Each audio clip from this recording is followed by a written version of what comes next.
Hi hello నమస్తే welcome to my channel. ఈ వారం బీబీ జోడీలో 6 జంటల మధ్య పోటీ మాత్రం పెరిగిపోతుందనే చెప్పుకోవాలి.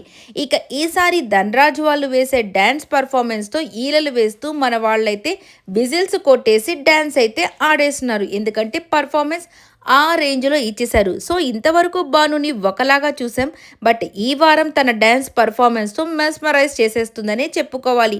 ఎస్, పోటీ పెరిగే కొద్దీ అందరికీ కూడా కాంపిటీషన్ లెవెల్స్ అనేవి పెరిగిపోతూ ఉన్నాయి కదా.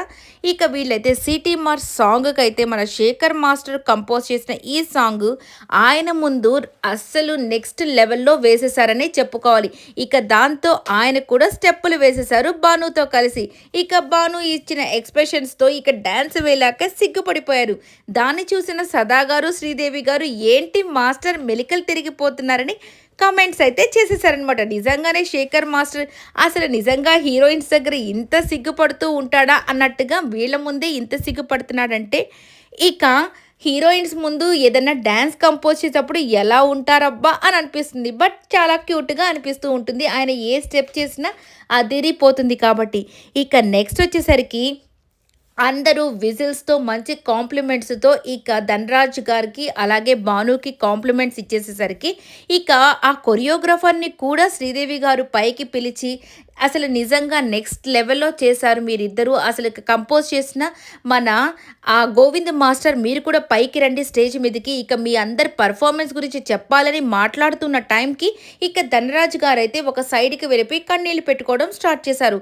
ఇక దాన్ని చూసి ఏడి అబ్బా ఈయన అని చెప్పి ఇలా చూసేసరికి సైడ్ కన్నీళ్ళు పెట్టుకుంటే ఏంటి ధనరాజ్, ఏంటి మంచి కాంప్లిమెంట్స్ వస్తున్న టైంకి నువ్వు అలా వెళ్ళిపోయి ఉంటే, నిజంగా ఇక్కడ ఉన్న వాళ్ళంతా చాలా మంచి డాన్సర్స్, కానీ నేను అసలు దీన్ని ఎప్పుడో వదిలేశాను, కానీ మళ్ళీ ఏదో చెయ్యాలనే ప్యాషన్తో వచ్చాము.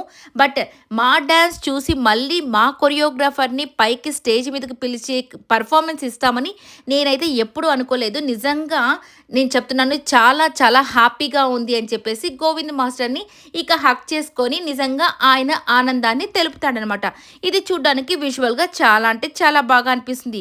ఎందుకంటే స్టూడెంట్స్ గుడ్ మార్క్స్ వచ్చినప్పుడు మరి ఆ యొక్క మాస్టర్కే కదా క్రెడిట్ దక్కుతుంది. అలాగే ఇక్కడ డ్యాన్స్ మాస్టర్కి కూడా ఆ క్రెడిట్ దక్కిందనమాట. ఇక్కడ మాత్రం పర్ఫార్మెన్స్ మాత్రం అదిరిపోతుంది. ఇక దీని తర్వాత గొడవలు కూడా జరుగుతాయిలేండి. నెక్స్ట్ ప్రోమోల్లో గొడవలు కూడా చూపిస్తారు. ఎందుకంటే మార్క్స్ విషయానికి వచ్చేసరికి సో ఇప్పుడైతే ఒక టాస్క్ అయితే పెట్టేశారు. ఎవరు మీ దృష్టిలో సో టాప్ రన్నర్స్ కానీ విన్నర్ అవుతారని మీరు ఎవరిని అనుకుంటున్నారు? సో ఎవరు ఆ లీస్ట్లో ఉంటారని ఆబ్వియస్గా అనుకుంటారు కదా. ఇక ఎవరు అని చెప్పేసి అక్కడ బోర్డు మీద ఫొటోస్ పెట్టేస్తే ఆల్మోస్ట్ అందరూ కూడా మానస్ ట్రస్టీనే పెట్టేశారు. ఎవరో ఒకరు మన అమర్ని పెట్టాలనుకున్న వాళ్ళు కూడా అమర్ ఏం చేశాడు, తన బావ ఫోటో అయినటువంటి మానస్ ఫోటోనే పెట్టేశాడనమాట. ఇక మానస్ ఫోటోని పెట్టేసరికి ఇక మాస్టర్ అడుగుతారు, అదేంటి నువ్వు గెలవాలని నువ్వు అనుకోవట్లేదా అని చెప్పేసి అమర్ని అడిగినప్పుడు, నాకంటే కూడా మా బావే గెలవాలని నేను అనుకుంటాను సార్ అని చెప్పేసి తను చాలా ధైర్యంగా చెప్పేశాడనమాట. ఇక దాంతో మన ధనరాజు గారు ఏం చేశారు, ఆయన ఒపీనియన్ ఆయన చెప్పచ్చు కదా, ఆయనకి ఎవరు విన్ అవ్వాలనుకుంటున్నారో ఆ ఒపీనియన్ చెప్పునుంటే బాగుండేది. ఈ ధనరాజు గారు కూడా కొన్నిసార్లు ఏంటో తెలియకుండా మాట్లాడతారో కొన్ని తెలిసి మాట్లాడతారో తెలియదు, కానీ సో నేనైతే అమర్దీప్ వాళ్ళ ఫోటో పెట్టాలనుకున్నాను, కానీ తన మీద తనకే నమ్మకం లేకుండా మానస్ వాళ్ళ ఫోటో పెట్టాలనుకున్నాడు కాబట్టి నేను ఆయన ఫోటో పెట్టని మానస్ వాళ్ళ ఫోటో అయితే పెట్టేశాడు.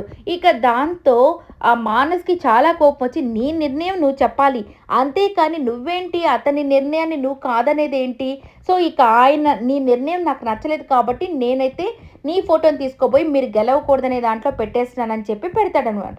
ఇక దాంతో భాను వచ్చేసి, అదేంటి మానస్ అది మా ఇష్టం కదా అంటే, అవును మీ ఇష్టమే నాకు నచ్చలేదు, మీరు మాట్లాడే విధానం నాకు నచ్చలేదు, మీరు ఒపీనియన్ చెప్పాలి, అంతేకాని అతను నన్ను నా పేరు తీసుకున్నాడు కాబట్టి నీ మీద నీకే నమ్మకం లేదా అని చెప్పి నువ్వు ఇలా చేస్తావు అలా చేస్తావు ఇలా చెప్పకూడదు అని చెప్పేసి చెప్తాడనమాట. ఇక మొత్తానికి అందరూ ఆల్మోస్ట్ మానస్ ట్రస్టీనే పెట్టేశారు. ఇక మొత్తానికి అమర్ వాళ్ళ ఫోటో కూడా ఎవరు పెట్టలేదు. ఇక ఇటు సైడు లీస్ట్లో వచ్చేసి సత్య వాళ్ళని అలాగే మణికంఠ వాళ్ళని అలాగే ధనరాజు వాళ్ళని వీళ్ళని మాత్రమే పెట్టారు. ఇక మిగిలిన వాళ్ళు న్యూట్రల్లోనే ఉండిపోయారనమాట. ఇక ఇలా అయితే గొడవలు స్టార్ట్ అవుతూ ఉన్నాయి. ఇక మానస్ కూడా కొన్నిసార్లు కొద్దిగా కొంచెం ఎక్కడో యాటిట్యూడ్ చూపించినట్టు అనిపిస్తూ ఉంటుంది. ఇక తనైనా అమర్‌ది పెట్టునుంటే బాగుండేదేమో. ఎందుకంటే అమర్ వాళ్ళు కూడా అస్సలు ఎక్కడ తగ్గకుండా ఇప్పటి వరకు పెర్ఫార్మన్సెస్ అదే రేంజ్‌లో చేస్తూ ఉన్నారు కాబట్టి, వాళ్ళు కూడా వాళ్ళ ఫోటోనే పెట్టుకున్నట్టు నాకైతే అనిపించింది. చూద్దాం ఏం జరగబోతుందో అనేది. ఐ హోప్ ఈ వీడియో అంతా మీకు నచ్చినట్టయితే లైక్ చేయండి, షేర్ చేయండి, కామెంట్ చేయండి, సబ్స్క్రైబ్ చేసుకోవడం మర్చిపోకండి.